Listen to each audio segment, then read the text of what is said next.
The dawn light crept over Red Hollow like a whisper, staining the brittle grasslands gold and warming the red dust that clung to everything from boots to church doors. Roosters crowed from behind sagging barns, and a windmill creaked in the breeze, as if groaning itself awake. Silence hung over the town, thick and expectant, broken only by the low grind of a wagon's wheels stirring from the distance. Silas Boone stood in his field, one hand resting on the handle of his hoe, the other shading his eyes from the rising sun. He was a man shaped by the land, broad-shouldered, sunburned, silent. His face held lines not just from age, but from years of saying little and surviving much. He hadn't planned to take a wife, but in places like Red Hollow, plans rarely mattered more than necessity. Letters had been exchanged, a name chosen, a promise made in ink and silence. Today, that promise would arrive with the first wagon. It came as the sun fully broke the horizon, throwing long shadows across the hard-packed dirt. A single stagecoach, painted black and dust-coated, trundled down the main road. Folks in town had already begun to gather, drawn by rumor like moths to lamplight. Mail-order brides weren't unheard of, but one marrying Silas Boone was.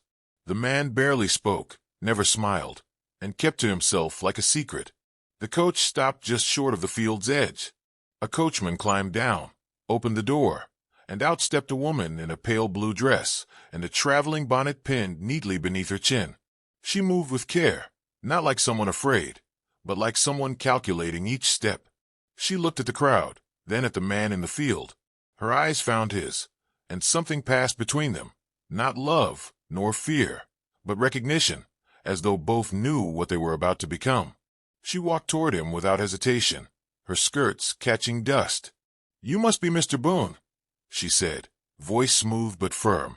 "I am," he replied, removing his hat. "I'm Clara Whitmore." He nodded, unsure what else to say.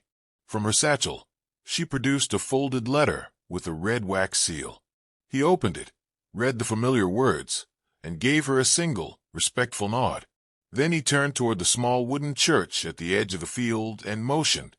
"Reverends waitin'." The ceremony was quick.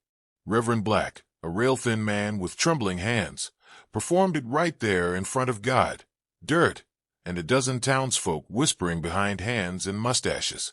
Clara's hand was steady as she took Silas's. His was rough, strong, like tree bark. The vows passed between them like a contract, not a romance. "You may kiss the bride," the Reverend said, more out of habit than hope. Silas hesitated. Clara, without pause, stepped forward and kissed him on the cheek. The whispering stopped. "Married in the dirt," someone muttered from the back. "She's got guts, I'll give her that," came another voice. Clara turned and looked straight into the crowd, her chin raised just enough to silence the room. The whispers died. She took Silas's arm.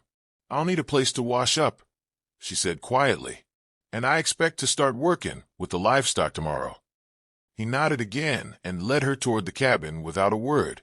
The crowd slowly dispersed, though not without glances and low speculation.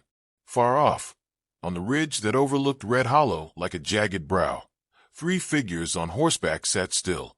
They were cloaked in trail dust and sun-worn leather, and though the town below couldn't see their eyes, they watched every step Clara took with sharp, unblinking attention. One of the riders, a wiry man with a cruel smile and a scar across his cheek, leaned forward in his saddle. "Well, I'll be damned," he said. "That's her. Took her sweet time." "You sure?" asked the younger one beside him, adjusting a frayed bandana. "I never forget a face, especially not one that cost us a fortune." They watched a moment longer as Clara disappeared into the cabin. The lead rider spat into the dirt, a wet sound swallowed by the wind. She thought she could bury herself in a place like this. "We'll come back when it's quiet. Tonight, maybe tomorrow. Either way, she's not getting far." And then, as quietly as they'd come, the 3 riders turned and melted back into the rocky hills, their figures swallowed by distance and dust. Back in the cabin, Clara placed her small bag on the table and looked around. Sparse, clean, practical. A potbelly stove, a pair of wooden chairs, a single bed made with military precision. She touched the frame with the back of her hand. Silas watched her from the doorway, arms crossed. "I don't need luxury," she said, more to herself than to him. "But I do need truth." He didn't answer, just moved past her and poured a tin cup of water. She turned to face him. "There's something you ought to know." He took a drink, met her gaze over the rim. "There's time." Outside, the wind stirred the dry grass, brushing the field like a warning. Something had arrived in Red Hollow that morning beyond the stagecoach. Something more than a bride, more than a quiet man with a past. The town didn't know it yet, but the land would remember. Because justice, like a storm, often arrives wearing the calmest face. And that calm had just married Silas Boone. The night crept over Red Hollow like a thief, swallowing color and sound until only the low hum of insects remained. Clara stood by the window of the cabin, her eyes on the darkness beyond the field. The oil lamp beside her flickered, casting long shadows across the walls, catching the edge of Silas's rifle as he cleaned it with methodical care. He hadn't said much since the wedding, but now his silence felt different, measured, not awkward. Clara finally turned to him, the words thick in her throat. "They're coming." He didn't look up, only slid the barrel back into place, and nodded once. "I saw him on the ridge." "They won't stop," she said. "They never do." Silas placed the rifle on the table and looked at her. For the first time, his voice carried weight beyond courtesy. "Tell me what you're running from." Clara untied her hair slowly, as if unwrapping the truth from within herself. She sat down, smoothing her skirt, her posture rigid. 3 years ago, I lived in Abilene. Worked at a saloon called the Blue Chanterelle. I danced, served whiskey, and listened. Her fingers tightened. The Bramblehorn gang ran the town like a private kingdom. No law dared cross them. But one night I heard too much. Names. Locations. A stagecoach carrying Union gold. I wrote it down. Passed it to a Pinkerton agent who used to slip through town. The heist failed. Their leader, Merrick Cade, was killed in the shootout. Silas's expression didn't change, but his hands had stopped moving. They found out someone talked. I vanished before they could hang me from the windmill. Changed names, burned every trail behind me. Until now. Why now? I stopped running. Figured marrying a quiet man in a quieter town might be enough. Silas stood, crossed the room, and opened a trunk by the foot of the bed. From it, he pulled a blue coat, threadbare but unmistakable. The Union insignia had faded with time, but the brass buttons still caught the lamp's light. He laid it across the chair, then pulled a saber from beneath the floorboards and tested its weight.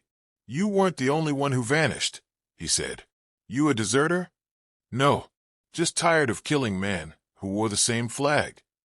Clara looked at him, really looked, for the first time. He was more than a farmer. His stillness wasn't the absence of fire. It was the restraint of someone who had seen too much of it. The next morning arrived brittle and gray.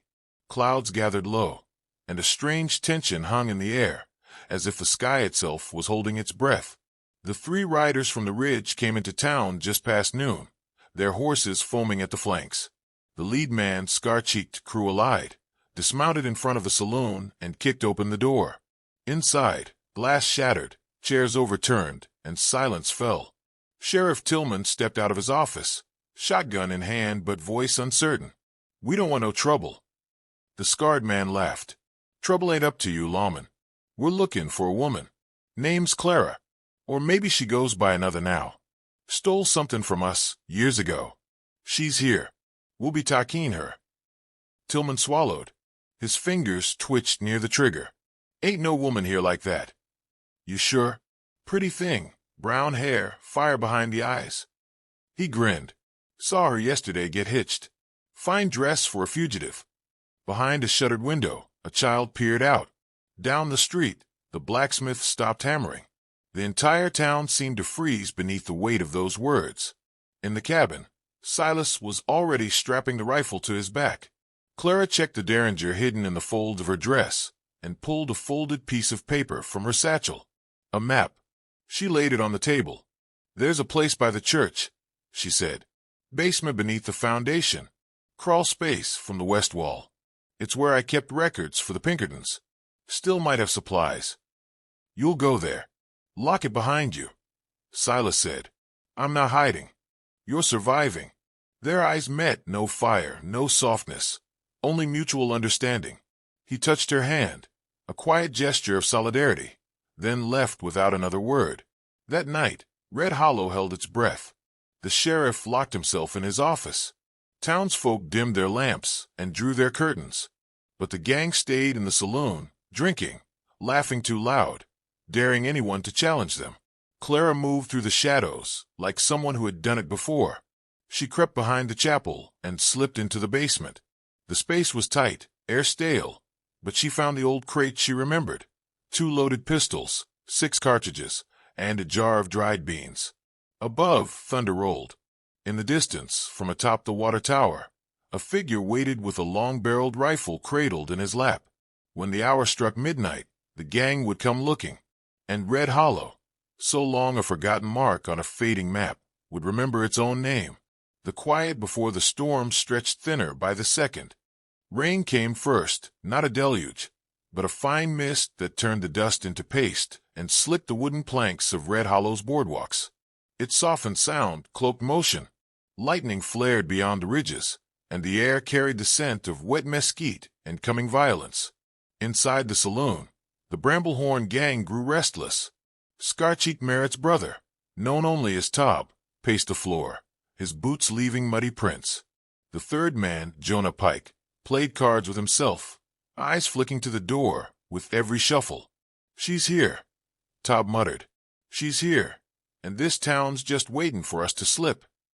Jonah spat. "Ain't nobody gonna cross us, not for some ghost woman with a fake name and a preacher's kiss." The door creaked open. Silas Boone stood in the doorway, soaked to the bone, hat pulled low. He didn't speak. He didn't need to. Tob reached for his pistol. Silas shot him in the leg. The boom echoed through the saloon like thunder. Glass shattered. Chairs flipped. Jonah dove behind a barrel, firing blind. Silas moved with eerie calm, a man unhurried by fear. He ducked a shot, rolled, and put a slug through the bar, where Jonah had taken cover. "Boone," Tob howled, clutching his bleeding thigh. "You protecting her?" Silas answered with a second shot. It hit the whiskey shelf. Bottles rained down like glass rain. "She didn't betray you," Silas said evenly. "She stopped a robbery. You all just didn't expect justice to wear a corset." A window shattered behind them. Clara dropped through it like lightning itself. She landed in a crouch, hair soaked and face fierce, both pistols drawn. Her blue dress was torn at the hem, mud-streaked, but her grip was iron. Jonah turned too late. Her bullet caught him in the shoulder. He screamed, dropped his gun, stumbled. Silas kicked him hard enough to send him into a table. Tob scrabbled toward the door, dragging his wounded leg. Clara stepped in front of him. "Do you remember my name now?" she asked. His eyes went wide. "You," he breathed.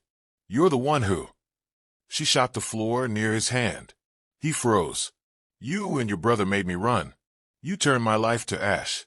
But I kept records. I didn't just write down your names. I wrote down every place you bled dry, every sheriff you bribed, every girl you hurt. You think someone will care?" He spat. "I already sent the letters," she said coldly. "One writer left Red Hollow this morning." He lunged. She didn't flinch. Her boot connected with his jaw. He collapsed. Outside, the town had awakened. Doors opened. Lanterns lit. Sheriff Tillman emerged with trembling hands and saw the 2 bodies in mud, Jonah groaning, Tob unconscious. His eyes met Clara's, then Silas's, then dropped to the ground. "I suppose this here was unofficial business," he muttered. "Call it justice," Clara said. The townsfolk gathered. No one cheered. No one clapped. But they watched her with something close to awe. Not because she'd shot a man. Because she stood tall when everyone else hid. Because she, the outsider, had claimed Red Hollow as her ground and dared anyone to say otherwise. A week passed. The remaining gang fled or vanished. Silas fixed the roof Clara had kicked through. Clara reopened the old general store with the coins she'd hidden away. Silent Pinkerton reward money. Folks came. They didn't speak of that night much, but they didn't forget. One evening, as the sun dipped behind the canyon walls, Silas found her on the porch, oiling her pistol. "Rain's coming," he said. "Let it." He sat beside her. For a while, neither spoke. Then he asked, "You ever think about running again?" She looked at him, steady. "I ran enough. Time to make this place mine." He nodded, watching the last light fade. Behind them, in that wide, quiet land where legends took root in dust and rain, Red Hollow breathed a little easier. The storm had come and gone, and left behind the bride who brought it.